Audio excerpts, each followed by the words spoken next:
আপনারা দেখছেন একুশে টেলিভিশন। জেল হত্যা দিবসে জাতীয় চার নেতার প্রতি শ্রদ্ধা, সাম্প্রদায়িক শক্তিকে প্রতিহতের আহ্বান। পলাতক আসামিদের খুঁজে বের করে রায় কার্যকর, বললেন স্বরাষ্ট্রমন্ত্রী। কুশীলবদের চিহ্নিত করতে কমিশন গঠনের দাবি। জলবায়ু উদ্বাস্তুদের দায়িত্ব ভাগ করে নিতে হবে, স্কটিশ পার্লামেন্টে প্রধানমন্ত্রী শেখ হাসিনা। কুমিল্লায় মন্দিরে হামলা মামলার 17 আসামি রিমান্ডে, ইকবাল সহ 4 জন ফের পুলিশ হেফাজতে। দুর্নীতির মামলায় 2.5 বছরে 400 কোটি টাকার সম্পত্তি বাজেয়াপ্ত, 2100 কোটি টাকার সম্পদ জব্দ।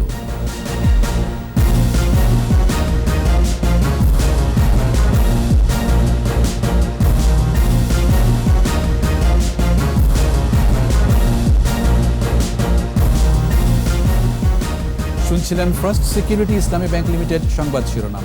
আমন্ত্রণ রাত 11টার একুশে সংবাদে, সাথে আছি আমি জাবের হোসেন। দর্শক, একুশে টেলিভিশনের সংবাদ একই সাথে সরাসরি দেখতে পাবেন আমাদের ফেসবুক পেজ www.facebook.com/2124 অনলাইনে। এছাড়া সংবাদে আরও থাকছে, কেরানীগঞ্জের কলাতিয়ায় মরুভূমির ক্যাকটাস, 600 প্রজাতির উদ্ভিদে অন্য এক ভুবন।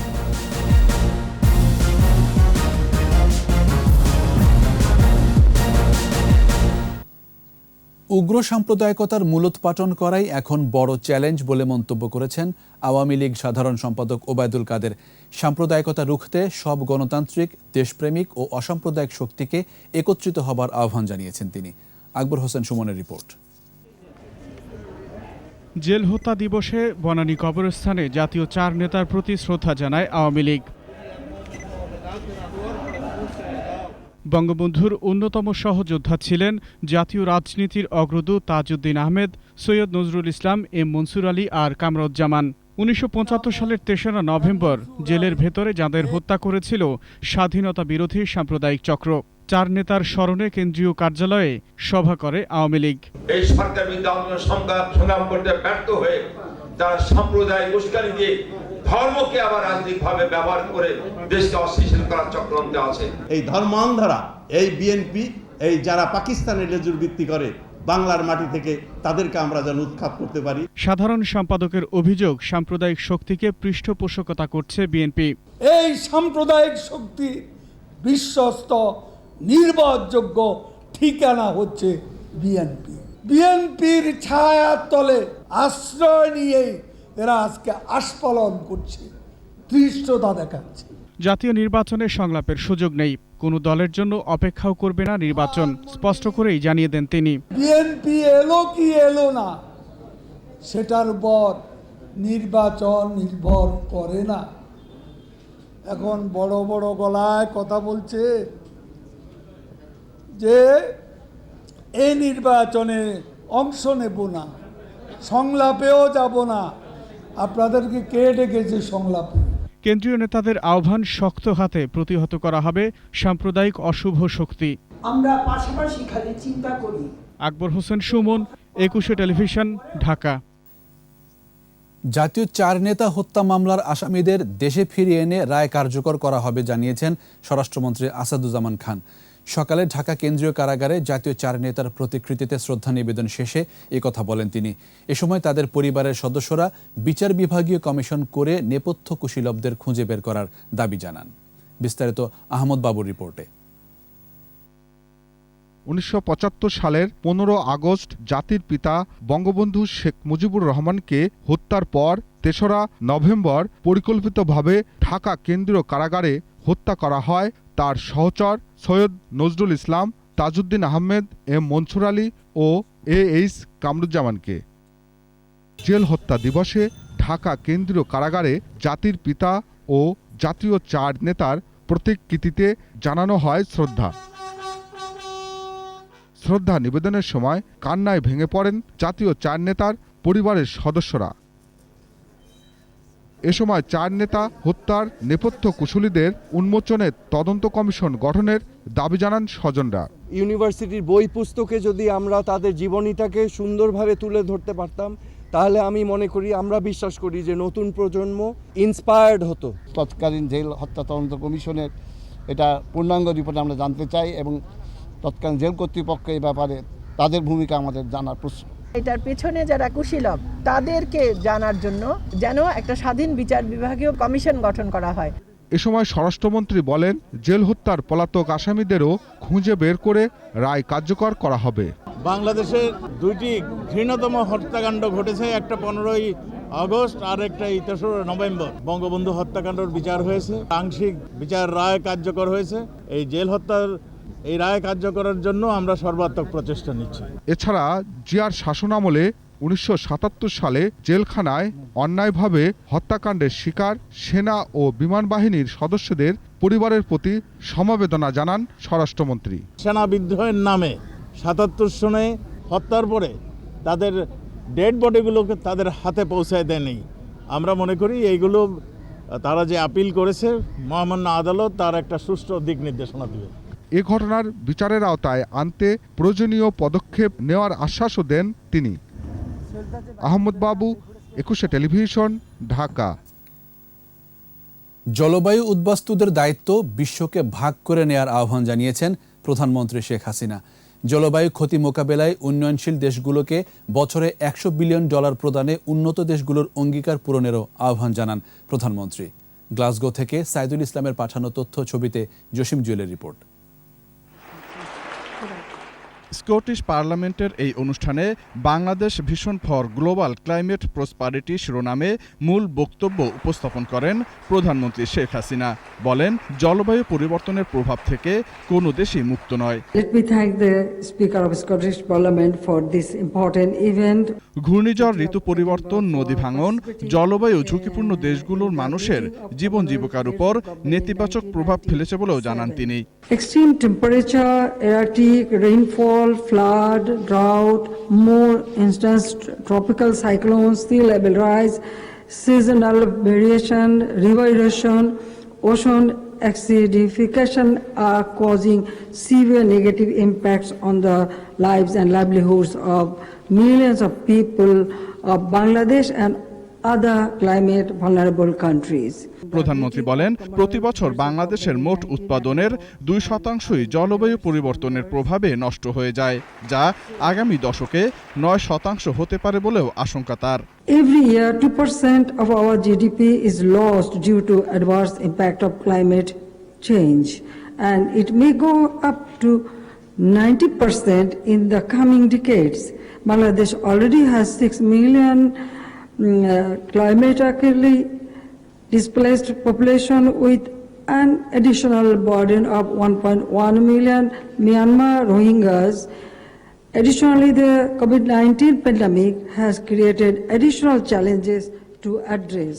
প্রধানমন্ত্রী জানান, জলবায়ু পরিবর্তনের প্রভাব মোকাবেলায় বাংলাদেশ নিজস্ব তহবিল থেকে $480 মিলিয়ন বিনিয়োগ সহ 800 প্রকল্প হাতে নিয়েছে। We are planting 30 million saplings across the country this year. Additionally, to reduce the risk of death from lightning strikes, the government has planted 5.4 million palm trees, further contributing to carbon sink. প্রধানমন্ত্রী আরও বলেন, বাংলাদেশে green house gas নির্গমন কমানোর পাশাপাশি সবুজ প্রযুক্তির ব্যবহার বাড়ানো হয়েছে। নবায়নযোগ্য জ্বালানির উৎপাদন এবং জলবায়ু সহনশীল উদ্যোগ বাস্তবায়নে জাতির পিতার নামে মুজিব জলবায়ু সমৃদ্ধি পরিকল্পনা চালু করার কথাও জানান প্রধানমন্ত্রী Sheikh Hasina. The country has taken several initiatives on renewable for reducing greenhouse gas emission as well as promoting green energy. Jasim Jewel, 21 television. এদিকে পররাষ্ট্র প্রতিমন্ত্রী শাহরিয়ার আলম ব্রিফিংয়ে জানিয়েছেন, যুক্তরাজ্যের প্রধানমন্ত্রী বরিস জনসনের সাথে প্রধানমন্ত্রী শেখ হাসিনার দ্বিপাক্ষিক বৈঠকে রোহিঙ্গা ইস্যুসহ দুই দেশের স্বার্থ সংশ্লিষ্ট বিভিন্ন বিষয়ে ফলপ্রসূ আলোচনা হয়েছে। বরিস জনসন মাননীয় প্রধানমন্ত্রীকে অভিনন্দন জানিয়েছেন সিভিএফ এর পজিটিভ লিডারশিপ রোলের জন্য, এবং তিনি বলেছেন যে বাংলাদেশ ভয়েস রেস করছে বলেই সিভিএফ এর নেতৃত্বে ভয়েসটা আজকে কপে স্কটল্যান্ডে এসে পৌঁছেছে, যেটা বাংলাদেশকে অনেক দূর নিয়ে যেতে সহায়তা করবে। সেই সাথে দ্বিপাক্ষিক সম্পর্কের ক্ষেত্রে বলেছেন যে বরিস জনসন বলেছেন যে হি ইজ এক্সাইটেড যে স্বাধীনতার পরে যখন রিকগনাইজ করে তারা তার 50 বছর পূর্তি সামনে বছর আমাদের যুক্তরাজ্যের সাথে সেটা জয়েন্টলি সেলিব্রেট করার কথা বলেছেন। সেই সাথে রোহিঙ্গা জনগোষ্ঠীকে আমরা যে আশ্রয় দিয়েছি তার জন্য অভিনন্দন জানিয়েছেন এবং সেই সাথে তিনি যখন পররাষ্ট্রমন্ত্রী ছিলেন সেই সফরকে তিনি স্মরণ করে বলেছেন যে তারা মায়ানমারে যা ঘটছে বা ঘটেছে এবং মায়ানমার গভর্নমেন্টের ইনঅ্যাকশনটা অ্যাকসেপ্টেবল না সেই কথাটা তিনি বলেছেন। জলবায়ু বিষয়ক COP26 শীর্ষ সম্মেলন এবং উচ্চ পর্যায়ের বৈঠকে অংশগ্রহণ শেষে স্কটল্যান্ডের গ্লাসগো থেকে লন্ডন পৌঁছেছেন প্রধানমন্ত্রী শেখ হাসিনা। বিমান বাংলাদেশ এয়ারলাইন্সের একটি VVIP ফ্লাইট প্রধানমন্ত্রী ও তার সফর সঙ্গীদের নিয়ে স্থানীয় সময় বুধবার দুপুর 1:52 লন্ডনের হিথ্রো আন্তর্জাতিক বিমানবন্দরে অবতরণ করে। যুক্তরাজ্যে বাংলাদেশের হাইকমিশনার সাইদা মুনা তাসনিম বিমানবন্দরে প্রধানমন্ত্রী শেখ হাসিনাকে অভ্যর্থনা জানান। বিশ্ব জলবায়ু সম্মেলন ও অন্যান্য উচ্চ পর্যায়ের বৈঠকে যোগ দিতে গেল 31 অক্টোবর গ্লাসগো পৌঁছান প্রধানমন্ত্রী।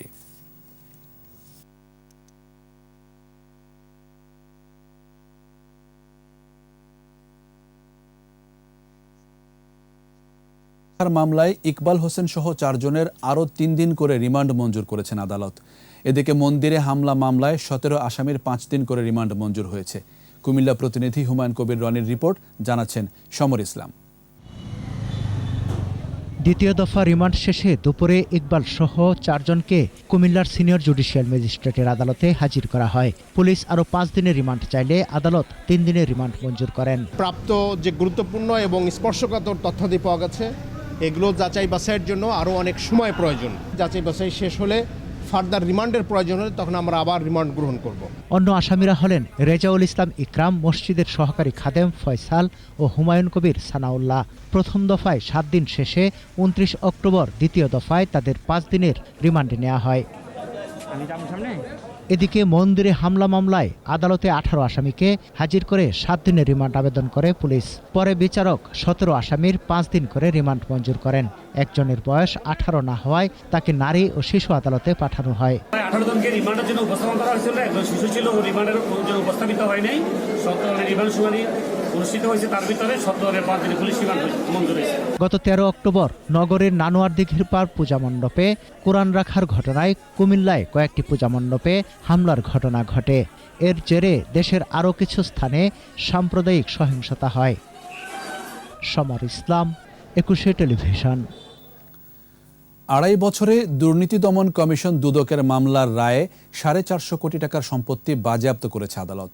একই সময়ে স্থাবর অস্থাবর মিলে প্রায় 2100 কোটি টাকার সম্পত্তি জব্দ করা হয়। মিনালা দিবার রিপোর্ট। ক্যাসিনো কাণ্ডে মামলায় যুবলীগের বহিষ্কৃত নেতা ইসমাইল চৌধুরী সম্রাট, জি.কে. শামীম সহ 24 আসামির প্রায় 582 কোটি টাকার স্থাবর অস্থাবর সম্পদ জব্দ করে দুদক। সংস্থাটি জানায় 2019 সাল থেকে চলতি বছরের সেপ্টেম্বর পর্যন্ত মামলা তদন্তাধীন অবস্থায় 400 একর জমি, 168টি বাড়ি, ফ্ল্যাট ও প্লট এবং 53টি গাড়ি জব্দ করা হয়। এ সময়ে স্থাবর অস্থাবর সব মিলিয়ে প্রায় 2100 কোটি টাকার সম্পত্তি যুক্ত হয় দুদকের জব্দ তালিকায়। 620 কোটি টাকার সম্পত্তি ক্রোক করেছে, ক্রোকের আদেশ দিয়েছেন এবং এই সম্পদ আমাদের সম্পদ ব্যবস্থাপনা ইউনিটের রেকর্ডভুক্ত আছে। এই 2000 কোটি টাকার উপরে যা অবরুদ্ধ করে রাখা আছে এবং ফ্রিজ করে রাখা আছে। এছাড়া অবরুদ্ধ করা আছে 1437 কোটি টাকার। 2.5 বছরে দুদকের মামলার রায়ে দুর্নীতিবাজদের প্রায় 450 কোটি টাকার সম্পদ বাজেয়াপ্ত করেন বিচারিক আদালত। চূড়ান্ত রায় হয়ে গেলে রায়ে যখন বলে দেয় যে তার এই সম্পদ অবৈধ, এই সম্পদটি রাষ্ট্রের অনুকূলে বাজেয়াপ্ত করে 450 কোটি টাকার মতো। অবৈধ সম্পদ কাউকে ভোগ করতে দেয়া হবে না বলে জানায় দুদক। অবৈধ হলে সে অবৈধ সম্পদ তার ভোগ করার অধিকার থাকে না। মিনালা দিবা, 21 টেলিভিশন, ঢাকা। নিচ্ছি সংবাদ বিরতি। যখন ফিরছি তখন অন্যান্য খবরের সঙ্গে আরও থাকবে। হেফাজত নেতা মামুনুলের বিরুদ্ধে ধর্ষণ মামলার বিচার শুরু, 14 নভেম্বর সাক্ষ্য গ্রহণ। বকেয়া বেতনের দাবিতে 9 দিন ধরে শ্রমভবনে স্টাইল ক্রাফট শ্রমিকদের অবস্থান, দ্রুত সমাধানের আশ্বাস।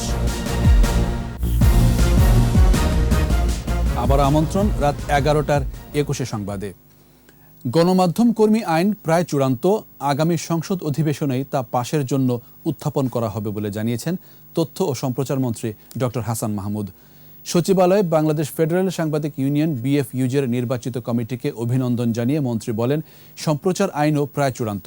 প্রতিটি সাংবাদিকের জন্য বীমা করার ব্যবস্থা করতে মালিকদের প্রতি আহ্বান জানান মন্ত্রী।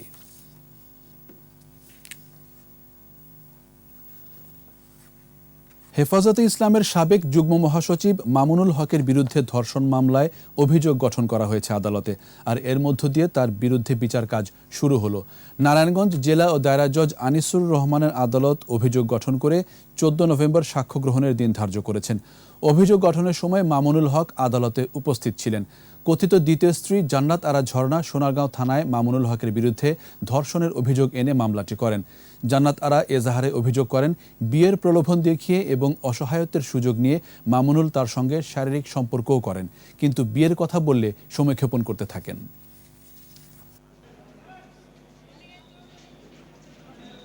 জান্নাত আরা ঝর্ণা সোনারগাঁও থানায় এই ব্যাপারে একটা মামলা দায়ের করছে। সে বিস্তারিত ঘটনা লেখে এবং সেটা তদন্ত হওয়ার পরে চার্জশিট হয়েছে। চার্জশিটে তার মামুনুলের বিরুদ্ধে সে ঘটনা প্রাথমিকভাবে প্রমাণিত হয়েছে। রংপুরের হারাগাছে পুলিশের নির্যাতনে নিহতের অভিযোগের ঘটনায় তদন্ত কমিটির প্রতিবেদন দাখিলের নির্দেশ দিয়েছেন হাইকোর্ট। 11 নভেম্বরের মধ্যে ময়না তদন্ত প্রতিবেদন সহ কমিটির প্রতিবেদন আদালতে দাখিল করতে হবে। বিচারপতি মামনুন রহমান ও বিচারপতি খন্দকার দিলিরুজ্জামানের বেঞ্চ রুল সহ এই আদেশ দেন। শাকেরা আরজুর রিপোর্ট।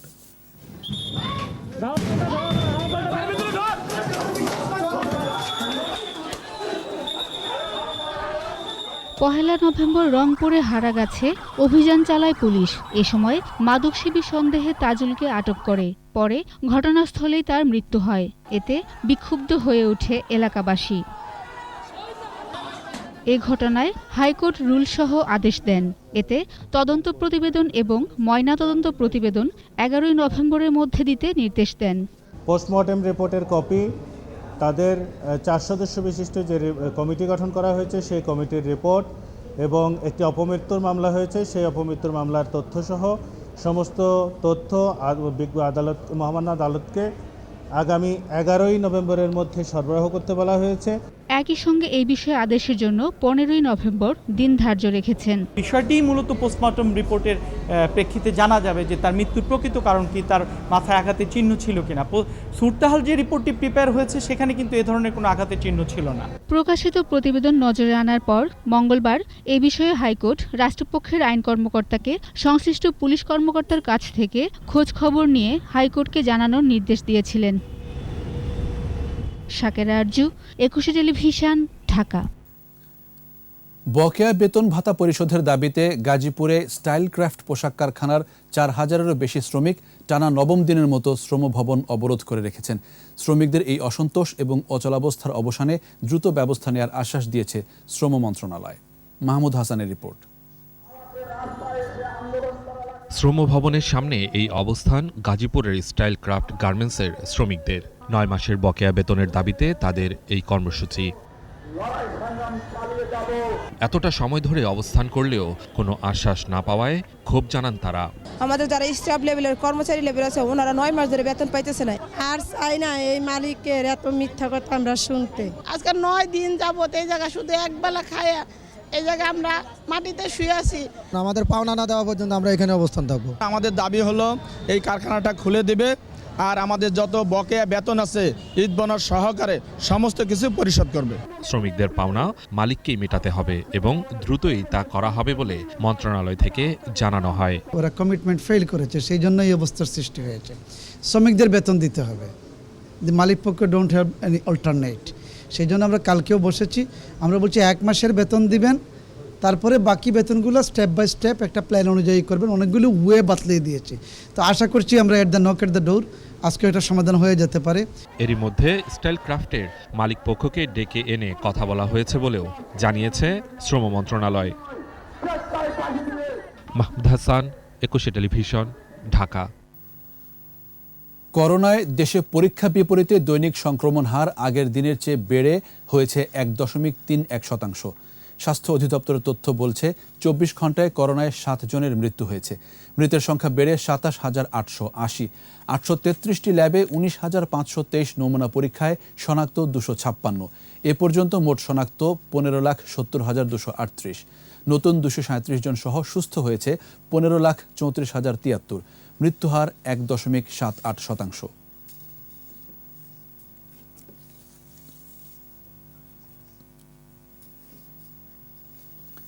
জেল হত্যা দিবসে জাতির পিতা বঙ্গবন্ধু শেখ মুজিবের প্রতি শ্রদ্ধা জানিয়েছে আওয়ামী লীগ।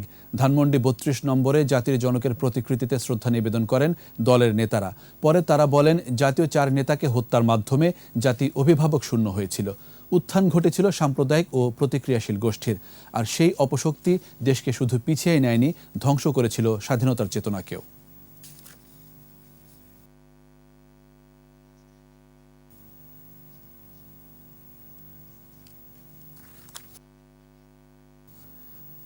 জেল হত্যার বিচার হলেই হবে না, কমিশন গঠন করে ঘটনা তদন্তের দাবি করেছেন বঙ্গতাজ কন্যা সিমিন হোসেন রিমি। আন্তর্জাতিক মাতৃভাষা ইনস্টিটিউটে এক সেমিনারে যোগ দিয়ে তিনি বলেন, জাতীয় 4 নেতা সহ স্বাধীনতার জন্য সর্বোচ্চ ত্যাগ স্বীকার করাদের এমনভাবে স্মরণের উদ্যোগ নিতে হবে যেন তারা নতুন প্রজন্মের কাছে বাতিঘর হয়ে থাকতে পারেন। ইতিহাস বিকৃত না করে যার যা অবদান তা তুলে ধরার আহ্বানও সিমিন হোসেন রিমির। সেমিনারে শিক্ষামন্ত্রী ডাক্তার দীপুমণি বলেন, দেশকে যারা পাকিস্তান বানাতে চেয়েছিল তারাই 3 নভেম্বরের খুনি। মুক্তিযুদ্ধের আলোকে দেশ চলবে উল্লেখ করে শিক্ষামন্ত্রী আরও বলেন, তরুণ প্রজন্মকে অসাম্প্রদায়িক চেতনায় গড়ে তুলতে হবে। এবার আমাদের বিশেষ আয়োজন আমার বাংলা।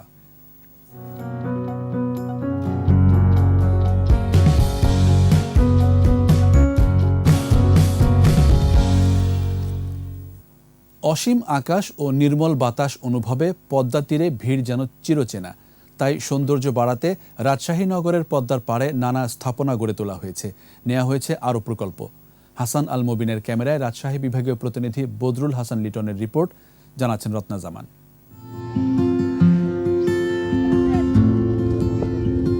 রাজশাহী নগরের বুলনপুর থেকে বড়কুঠি ও পঞ্চবটি হয়ে সাতবাড়িয়া, প্রায় 12 কিলোমিটার এলাকা জুড়ে পদ্মার পাড়। হিমালয়ের গঙ্গোত্রী হিমবাহ থেকে উৎপন্ন গঙ্গা বাংলাদেশের রাজশাহী জেলা দিয়ে প্রবেশ করে হয়েছে পদ্মা। গ্রীষ্ম, শীত, বর্ষা কিংবা শরৎ সব ঋতুতেই পদ্মা ঘিরে পর্যটকের আনাগোনা। গ্রীষ্মে শুকিয়ে বালুকাময়, আর বর্ষায় টইটম্বুর।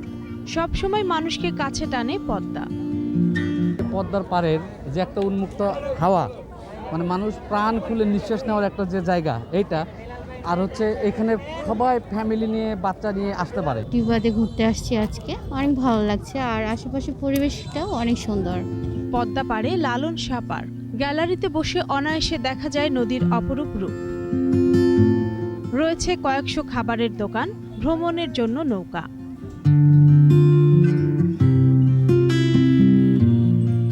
পদ্মার পাড় ঘিরে নতুন পরিকল্পনা নিয়ে সৌন্দর্য বাড়াতে নেওয়া হয়েছে নানা প্রকল্প।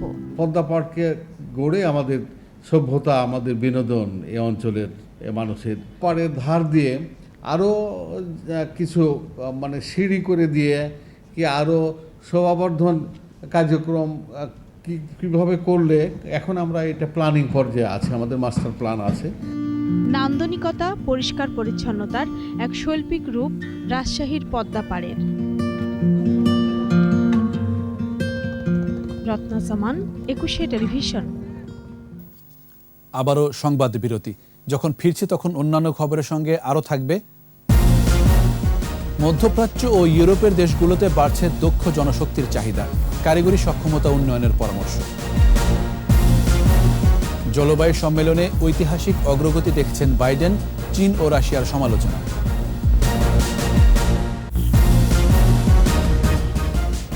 দেখছেন রাত 11টার 21 সংবাদ। বিশ্বজুড়ে চাহিদা আছে দক্ষ শ্রমিকের, নেই শুধু বিশ্বমানের জনবল। বিশেষজ্ঞরা বলছেন, মধ্যপ্রাচ্য সহ অন্যান্য দেশে চিকিৎসক, নার্স, প্রকৌশলী, গাড়ি চালক সহ দক্ষ কৃষি শ্রমিক রপ্তানির সুযোগ বেড়েছে। মানিক শিকদারের রিপোর্ট। জনশক্তি কর্মসংস্থান ও প্রশিক্ষণ ব্যুরো BMET এর হিসেব বলছে 1976 থেকে 2020 সাল পর্যন্ত বিশ্বের বিভিন্ন দেশ থেকে প্রবাসী বাংলাদেশিরা প্রায় 232 বিলিয়ন মার্কিন ডলারের সমপরিমাণ অর্থ দেশে পাঠিয়েছেন, যার বেশিরভাগই আসে অদক্ষ হিসেবে প্রবাসে যাওয়া শ্রমিকদের শ্রমে ঘামে। অর্থনীতিবিদরা বলছেন বাংলাদেশকে এখন দক্ষ ও প্রশিক্ষিত জনশক্তি রপ্তানিতে জোর দিতে হবে। এক্ষেত্রে ডাক্তার, নার্স, প্রকৌশলী, ড্রাইভার সহ দক্ষ কর্মী পাঠানোর উদ্যোগ নেয়ার পরামর্শ তাদের। উপযুক্ত লোক পাঠাই, যে সেক্টরে পাঠাই। আমি ইন্ডাস্ট্রিয়াল লেবার পাঠাতে যদি রিকোয়ারমেন্ট থাকে কিংবা কনস্ট্রাকশন লেবার যদি থাকে, সেখানে যদি আমি দক্ষ পাঠাই, আমি এগ্রিকালচার বেসের যদি সিজনাল ওয়ার্কার সেটাও যদি পাঠাই, আমি সেটাও যাতে এটা তাদের মধ্যে দক্ষতার ছাপ থাকে। মধ্যপ্রাচ্য, আফ্রিকা ও ইউরোপের কিছু দেশে বাংলাদেশের শ্রমিকরা সবুজ বিপ্লবে ভূমিকা রাখছে। বৈশ্বিক প্রযুক্তি নির্ভর কৃষিতে দক্ষ জনবল প্রেরণের সম্ভাবনাও দেখছেন অর্থনীতিবিদ ও জনশক্তি রপ্তানি বিশেষজ্ঞরা। সৌদি আরব, ওমান, এক একটা বাংলাদেশের ছেলেমেয়েরা এক একটা কৃষি অঞ্চল তৈরি করে ফেলেছে। তারা নানা ধরনের সবজি, নানা ধরনের ফসল তৈরি করে একটা মরুভূমিকে সবুজ করে ফেলেছে। সুতরাং দারুণ সম্ভাবনা। এদিকে প্রযুক্তি ও কারিগরি সক্ষমতা উন্নয়নের মাধ্যমে দক্ষ কর্মী তৈরিতে কাজ করছে BMET, এমনটাই বলছেন সংস্থাটির মহাপরিচালক। কৃষি মডিউল আমাদের এখানে খুব বেশি নেই, কিন্তু শ্রমিক হিসাবে যখন কৃষি শ্রমিক আসবে, চাইবে বা ডিমান্ড আসবে, শর্ট কোর্স করিয়ে এই চাকরি পাওয়ার দিকে আমরা নিয়ে যেতে পারব। বেশিরভাগ প্রতিষ্ঠান শিক্ষা দেয়, দক্ষতা দেয় না, সক্ষমতা দেয় না, আর TTC হচ্ছে আপনাকে সক্ষম করে তোলে। জনশক্তি রপ্তানি বৃদ্ধি ও শ্রমবাজার সম্প্রসারণে বিভিন্ন দেশে থাকা বাংলাদেশ মিশনগুলোর আরও সক্রিয় ভূমিকা পালনের সুযোগ আছে বলে মনে করছেন বিশেষজ্ঞরা। মানিক শিকদার, 21 টেলিভিশন, ঢাকা। ধর্মীয় ভাবগাম্ভীর্যের মধ্য দিয়ে বরিশালে উদযাপিত হয়েছে উপমহাদেশের সবচেয়ে বড় শ্মশান দীপাবলি উৎসব। সন্ধ্যায় পূর্বপুরুষদের স্মৃতির উদ্দেশ্যে দীপ প্রজ্বলনের মধ্য দিয়ে শুরু হয় এই উৎসব। এ সময় পরিবারের সদস্যরা নানা উপাচারের ডালি সাজিয়ে প্রিয়জনের সমাধিতে হাজির হন। প্রয়াতের আত্মার শান্তি কামনায় ধর্মীয় রীতি অনুযায়ী প্রার্থনা করেন। প্রতি বছর ভূত চতুর্দশীর পুণ্যতিথিতে বরিশাল নগরীর কাউনিয়া মহাশ্মশানে দীপাবলি উদযাপিত হয়। প্রায় 200 বছরের প্রাচীন এই উৎসবকে কেন্দ্র করে দেশ বিদেশ থেকে এসেছেন পুণ্যার্থীরা।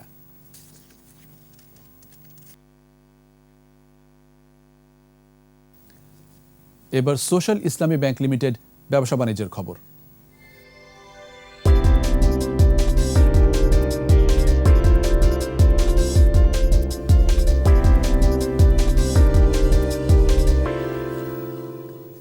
ঝিনাইদহের মহেশপুরে ইসলামী ব্যাংকের 377তম শাখার উদ্বোধন করা হয়েছে। শাপলা চত্বরের মল্লিক প্লাজার দ্বিতীয় তলায় আনুষ্ঠানিকভাবে শাখাটি উদ্বোধন করেন ব্যাংকের ব্যবস্থাপনা পরিচালক ও প্রধান নির্বাহী কর্মকর্তা মোহাম্মদ মনিরুল মাওলা। এ সময় বক্তারা বলেন, তৃণমূল পর্যায়ে ব্যবসায়ী ও উদ্যোক্তাদের আধুনিক ব্যাংকিং সুবিধা দিতেই এই শাখা উদ্বোধন করা হয়েছে। সুদমুক্ত লেনদেন কার্যক্রমের মাধ্যমে দেশের অর্থনৈতিক উন্নয়নে এই শাখা অবদান রাখবে বলে মনে করে তারা। এ সময় উপস্থিত ছিলেন মহেশপুর পৌরসভার মেয়র আব্দুর রশিদ খান এবং স্থানীয় ব্যবসায়ী, উদ্যোক্তা সহ নানা শ্রেণী পেশার মানুষ। জাতির পিতা বঙ্গবন্ধু শেখ মুজিবুর রহমানের জন্মশতবার্ষিকী উপলক্ষে উন্মুক্ত কুস্তি প্রতিযোগিতায় পুরুষ ও নারী উভয় বিভাগে চ্যাম্পিয়ন হয়েছে আনসার। অ্যামেচার রেসলিং ফেডারেশনের ব্যবস্থাপনায় রাজধানীর পল্টন আউটার স্টেডিয়ামে প্রতিযোগিতায় পুরুষ বিভাগে 5 স্বর্ণ, 3 রৌপ্য ও 2টি ব্রোঞ্জ সহ মোট 10 পদক নিয়ে চ্যাম্পিয়ন হয় বাংলাদেশ আনসার। 4 স্বর্ণ, 4 রৌপ্য ও 2টি ব্রোঞ্জ সহ 6টি পদক জয়ী সেনাবাহিনী রানার আপ হয়। এদিকে নারী বিভাগে 5 স্বর্ণ ও 5 রৌপ্য সহ মোট 10 পদকে চ্যাম্পিয়ন হয় আনসার। 4 স্বর্ণ, 5 রৌপ্য ও 1 ব্রোঞ্জ সহ মোট 10 পদকে রানার আপ হয় সেনাবাহিনী। 1টি স্বর্ণ ও 9 ব্রোঞ্জ সহ মোট 10 পদক পেয়ে তৃতীয় স্থান পায় পুলিশ।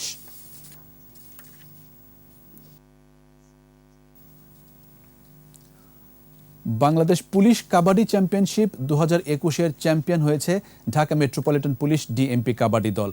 বিকেলে রাজধানীর মিরপুর POM পুলিশ লাইন্সের কাবাডি গ্রাউন্ডে ফাইনাল ম্যাচ ও পুরস্কার বিতরণী হয়েছে। নারায়ণগঞ্জ জেলা পুলিশ কাবাডি দলকে 35-32 পয়েন্টে হারিয়ে চ্যাম্পিয়ন হওয়ার গৌরব অর্জন করে ডিএমপি। খেলা শেষে বিজয়ী দলের হাতে ট্রফি তুলে দেন DMP commissioner Shafiqul Islam. Bangladesh police kabaddi championship 2021 গেল 28 অক্টোবর শুরু হয়। প্রতিযোগিতায় মোট 8টি দল অংশ নেয়।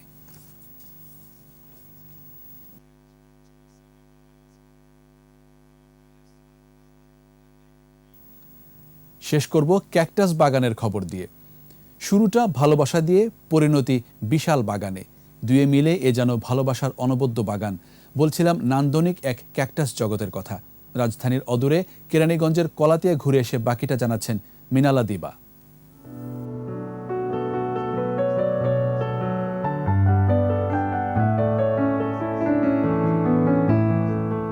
ফুলের চেয়ে কাটাও ভালোবাসার অন্দরে হয়ে ওঠে অনবদ্য। কলাতিয়ায় আমিনুলের যেন তাই হয়েছে। একটি দুটি করে সংগ্রহের পর ৬০০ প্রজাতির ক্যাকটাস ভরেছে বাগান।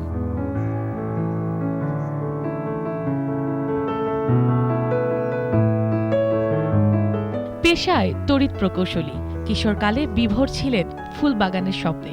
অতঃপর কাটায় আসক্ত হয়ে বাগান বিলাস রূপ নেয় মরুদ্যানের ক্যাকটাস ভুবনে। ক্যাকটাস আমার মূলত পেশা না, আমি এটা শখের বসে ক্যাকটাসটা সংগ্রহ করি। ভবিষ্যতে আশা আছে আরও 2 বছরের ভিতরে আমি 1000 প্রজাতির একটা বড় সংগ্রহশালা তৈরি করব। ডাল পাতা সবুজের সমারোহ নেই, এরপরও কাটায় ভরা গাছটির নান্দনিকতা হৃদয় কাড়ে নিসর্গপ্রেমী আমিনুলের।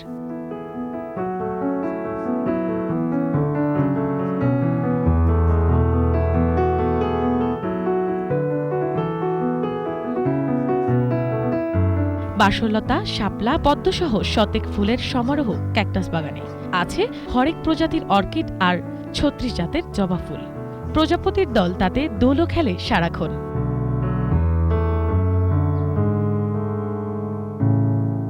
কি বাবা অনেকগুলো বিভিন্ন জায়গা থেকে এনে দিয়েছে, ওইখান থেকে শখটা আরো বড় হয়েছে। ওই বাবার দেখা দেখে আমারও ভালো লাগলো, এরপর থেকে বাবার বললাম যে আমিও এগুলো করতে চাই। ভালো লাগে যেখানে একটা বড় বাগান করব বাড়িটা, তখন থেকে আমার ইচ্ছে আর কি। আমার হাজবেন্ড বললো হ্যাঁ বাগান করার ইচ্ছা আমারও আছে, এখন তো ছোট বাগান বড় করে আরো করব। তো ধীরে ধীরে শুরু হইলো আর কি। দেখে মনে হতে পারে পরিবার জুড়েই বোধ হয় ক্যাকটাসের গল্প, কিন্তু না, বাগানের পাশাপাশি আছে আরো সবুজের গল্প।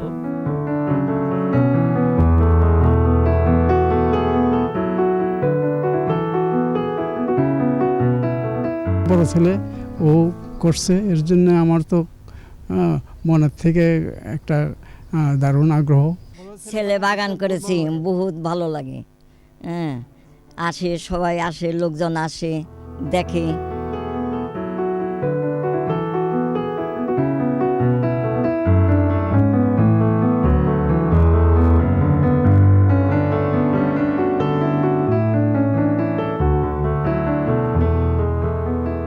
ইচ্ছে থাকলেই যে সবকিছু সম্ভব, তার উদাহরণ এই পরিবারটি।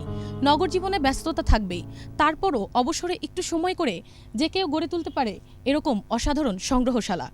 মানসিক স্বস্তি তো মিলবেই, পাশাপাশি বাড়বে বাড়তি আয়ের উৎস। মিনালা দিবা, একুশে টেলিভিশন, কেরানীগঞ্জ, ঢাকা। আর এরই সাথে শেষ করছে রাত 11টার 21 সংবাদ। যাবার আগে ফার্স্ট সিকিউরিটি ইসলামী ব্যাংক লিমিটেড সংবাদ শিরোনামগুলো আরও একবার। জেল হত্যা দিবসে জাতীয় 4 নেতার প্রতি শ্রদ্ধা, সাম্প্রদায়িক শক্তিকে প্রতিহতের আহ্বান। পলাতক আসামিদের খুঁজে বের করে রায় কার্যকর, বললেন স্বরাষ্ট্রমন্ত্রী। কুশীলবদের চিহ্নিত করতে কমিশন গঠনের দাবি। জলবায়ু উদ্বাস্তুদের দায়িত্ব ভাগ করে নিতে হবে, স্কটিশ পার্লামেন্টে প্রধানমন্ত্রী শেখ হাসিনা। কুমিল্লায় মন্দিরে হামলা মামলার 17 আসামি রিমান্ডে, ইকবাল সহ 4 জন ফের পুলিশ হেফাজতে। দুর্নীতির মামলায় 2.5 বছরে 400 কোটি টাকা বাজেয়াপ্ত, 2100 কোটি টাকার সম্পদ জব্দ।